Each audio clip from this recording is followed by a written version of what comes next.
You know, here on Making It in America, we take a look at our universal quest for a better life. But there's more to the American story than just that. The show Our America with Lisa Ling on the OWN network takes a look at the personal stories in our country. Take a look at a preview. Just because these men and women are over 65 doesn't mean they're out of the game. The first guy, he wanted to know if I could cook. Right. The next guy wanted to know if I could clean. Right. And the third guy wanted to know whether or not I... Oh my God. Are you kidding? That's the guy you like? And that was the guy I liked. Oh my God. Oh my goodness, and joining me now is the host of Our America on the OWN network, Lisa Ling. Lisa, great to see you. I have to ask you about what we just saw. I mean, that is jaw-dropping and eye-opening, I think, for those of us who someday, hopefully, will reach that age.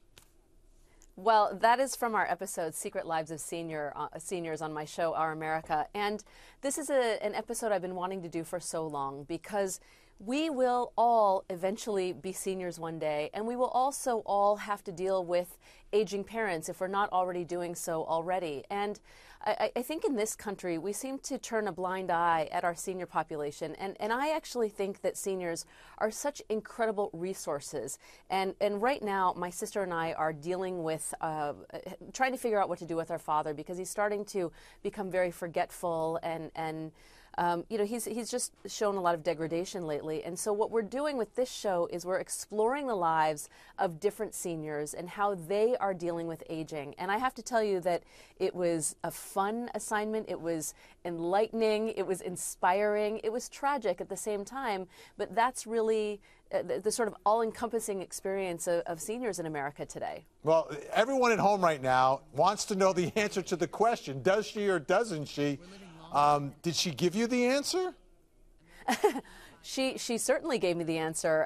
Let's just say that these seniors in this community in Boca Raton were extremely active. It's interesting because there is a majority of women in most of these facilities because their spouses have passed away, and so many of them see their sort of senior years as their second lease on life, and they're coming alive. They're wanting to do things that they may have not done for a very long time, and that includes having sex. An interesting note, because some seniors in some communities are so active, the incidences of STDs and HIV are actually higher than in the general population, because I think in the senior community there's an assumption, well, they figure they're not going to get pregnant, and there's an assumption that they're not going to contract anything. And when they go to the doctors never ask them to be checked for STDs because they're assuming that they're not having sex. So seniors need to be careful too.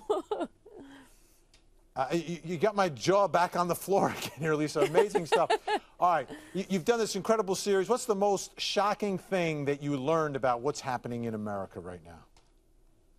Well, what I love so much about this series is the diversity that exists in this country, the complexity that exists. And we cover so many different kinds of shows. And I have to tell you that in every episode, there will be something that will shock and surprise you, because I think we always go into every story or approach any community with a defined set of preconceived ideas about them. Yep. And inevitably, when you get to know people, when you look people in the eyes and immerse yourself in these worlds, you find that there's so much more gray to every story, that things aren't so black and white.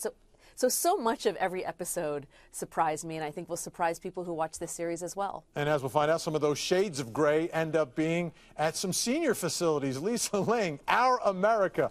Thank you so much. Great to have you on the program.